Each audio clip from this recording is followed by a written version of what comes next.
அப்ப ரசூலுல்லாவை கண்டவன் சீதேவியாகி விடுவான், மூதேவியாக மாட்டான்.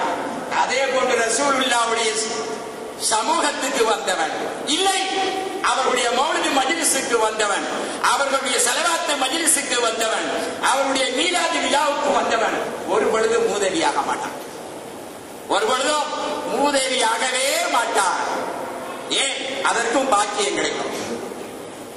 காபத்துல்லாவுக்கு சூழால இருந்து கொண்டு எத்தனையோ பேருக்கு காபத்துல்லாவை பற்றியே தெரியாது. ஏன்? அந்நசீபு யுசீபு லவ்கானல் பைனல் ஜபலை அந்நசீபு லா யுசீபு உலவ்கான பைனல் ஷபத்தை. ஒரு மனிதனுக்கு ஒரு அனுக்கிரகம், ஒரு நியமத்து கிடைக்கணும் என்று இருந்தா அது தூரத்தில் இருந்தாலும் கிடைக்கும். ஒரு மனிதனுக்கு ஒரு நியமத்து கிடைக்காது என்று இருந்தால் ரெண்டு உதடுக்கு இடையில இருந்தாலும் கிடைக்காது,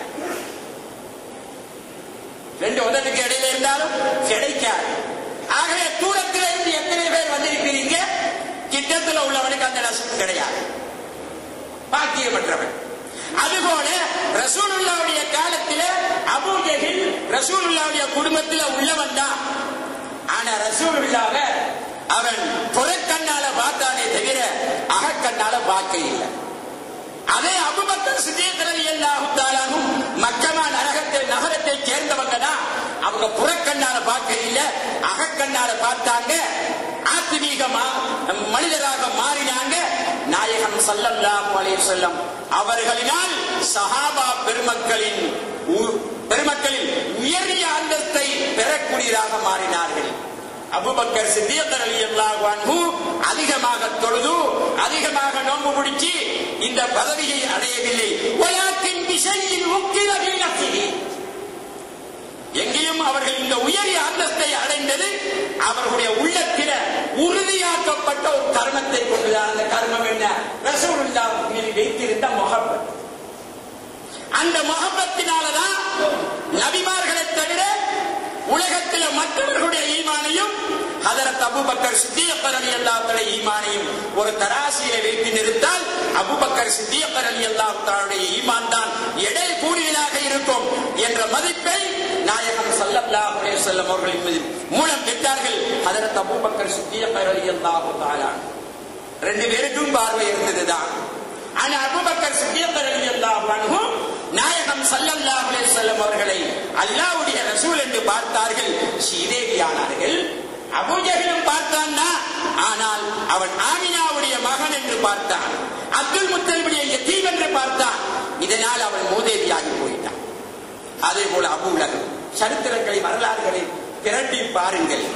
வெறுமனே தொழுதுட்டால் போதாது, நோம்பு பிடிச்சிட்டால் போதாது, ஹஜ் செஞ்சிட்டால் போதாது. ஆனால் ஒன்று இருக்க வேண்டும். என்ன இருக்க வேண்டும்? ரசூலுல்லாஹ்வுடைய முஹப்பத் இருக்க வேண்டும். பெரிய மனிதர்களை கௌரவப்படுத்துகின்ற தன்மை இருக்க வேண்டும். பெரிய மனிதர்களை கௌரவப்படுத்தக்கூடிய தன்மை தேவையில்லை என்றிருந்தால் ஆரம்பமாக இப்லீஸுடைய தௌஹீதை தான் அல்லாஹ் ஏற்றிருக்க வேண்டும். இப்லீஸ் ஷைத்தான் எந்த இடத்திலேயாவது அல்லாஹ் தஆலா நிராகரிச்சானா? கிடையாது. அவன் தொலை இல்லையா? அவன் உலகத்தில் பூமியில சுஜூது செய்யாத இடம் கிடையாது. அவனுக்கு என்ன பட்டம்? ஆபிதி என்ற பட்டம், ஜாஹித் என்ற பட்டம், தகீ என்ற பட்டம், நகீ என்ற பட்டம். இது போலவா 20,000 வருடங்கள் மலக்குகளுக்கு ஒத்தாதாக இருந்தவன், கட்டூபிகள் என்ற மலக்குகளுக்கு தலைவராக இருந்தவன், அரசை வலம் பெறக்கூடிய மலக்குகளுக்கு தலைவனாக இருந்தவன். அவனுடைய நிலைமை என்ன ஆச்சுங்க? எதனால காபீர் என்ற பட்டத்தை பெற்றான்? எதனால் அல்லாஹ்வுடைய சன்னிதானத்தை தூரமாக்கப்பட்டவன் என்ற பட்டத்தை ஏன் பெற்றான்? எதனால நாங்கள் அஊது பில்லாஹி மினஷ் ஷைத்தானிர் ரஜீம் என்று சொல்லிக் கொண்டிருக்கிறோம்? ஆதம் அலைஹிஸ்ஸலாத்து வஸ்ஸலாம் அவர்கள் கௌரவப்படுத்தி, நான் கௌரவப்படுத்திய ஒரு மனிதரை நீ கௌரவப்படுத்தாவிட்டால் உன்னுடைய தௌஹீது எனக்கு தேவையில்லை, நீ போய்விடலாம் என்று விரட்டி விட்டான். அல்லாஹ் குர்ஆன்ல சொல்றான், இந்த குர்ஆனை உங்களுக்கு படிப்பினைக்காக இறக்கி வைத்திருக்கிறோம். குர்ஆனை பின்பற்றுவோம் என்று சொல்றவங்க என்ன படிப்பினை பெற்றிருக்கிறார்கள்? நாங்க குர்ஆனை மட்டும்தான் பின்பற்றுவோம், ஹதீஸை மட்டும்தான் பின்பற்றுவோம். எந்த இடத்துல குர்ஆன்ல சொல்லப்பட்டிருக்குது பெரிய மனிதர்கள் கௌரவப்படுத்த வாழ எங்க சொல்லியிருக்குது? கௌரவப்படுத்தும்படிதான் சொல்லியிருக்கிறது. ஏன் இதை கொண்டு இவர்கள் படிப்பினை பெறவில்லை, அப்ப இவங்க குர்ஆனை பின்பற்ற இல்லை என்ற அர்த்தம். அப்ப குர்ஆன்ல 500 சொச்சம் ஆயத்துக்கள் தான் சட்டங்களுக்கு உரியது. மற்ற ஆயத்துக்கள் எல்லாம் படிப்பினைகளுக்கு உரிய